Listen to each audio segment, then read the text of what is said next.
Welcome back. Apparently today is International Pronouns Day. It's been a global initiative since 2018, and the Syracuse University website says the day seeks to, quote, make respecting, sharing, and educating about personal pronouns a common occurrence. And we're going to show you what one member of the LGBT community has to say about it. Here's that. Here's what I find so funny. Complaining about pronouns is a privilege. You're complaining about pronouns? Oh, I go by Z-Zer, Ki, Kim. Crime is up 40% in some of our American cities. People are calling to defund the police, and you're worried about pronouns? Get out of my face. All right, that was very outspoken Christian Walker. He's the son of NFL legend Herschel Walker, who, as we know, recently announced his run for the Republican nomination in Georgia's 2022 Senate election. Let's welcome back in our panelists, Isabel Brown, Rich Valdez, Dino Scaros, and get their take on National or International Pronoun Day. Excuse me. Isabel, your thoughts on what today is and the thoughts that Christian shared with us as well.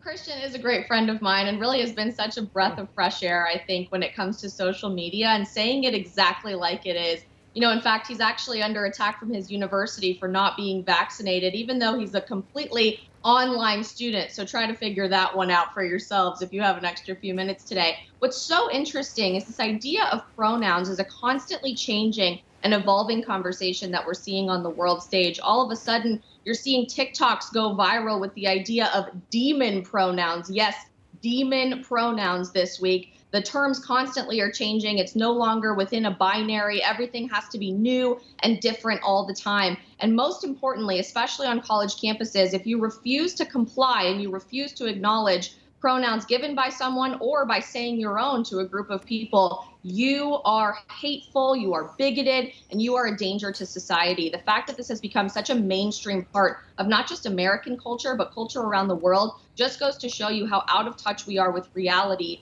and truthfully goes to show the degradation of society moving forward.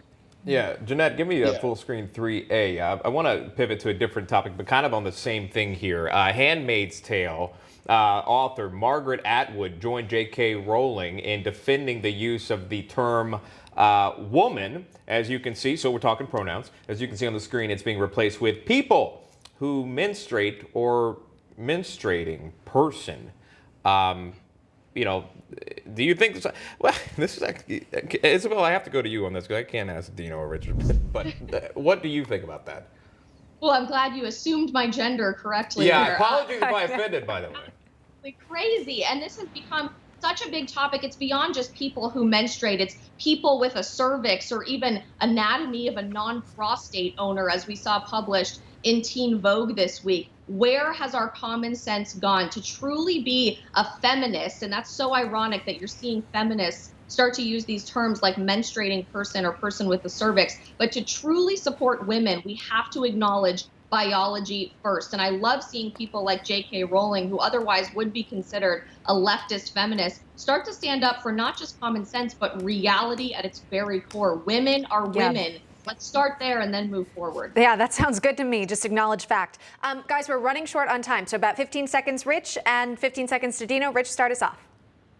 Well, I think this is an attack on language overall, and in totality, I think it's the abolition of the individual, pushing towards collectivism in all aspects of society. And Dino, your thoughts? You know, pronouns get all the attention. What about adverbs? This is clearly a case of pronounism. But seriously, I mean, I can't identify as a senior citizen because I want to collect Social Security early. So this is a crazy case where we have the oversensitive plaintiff and we have to alter our behavior based on their feelings. Yeah, well, we try to get it right and respect other people, but have a little grace if perhaps we get the wrong one. Isabel Brown, Rich Valdez, Dino Scaros, thanks, guys, for joining us. We appreciate the conversation. All right.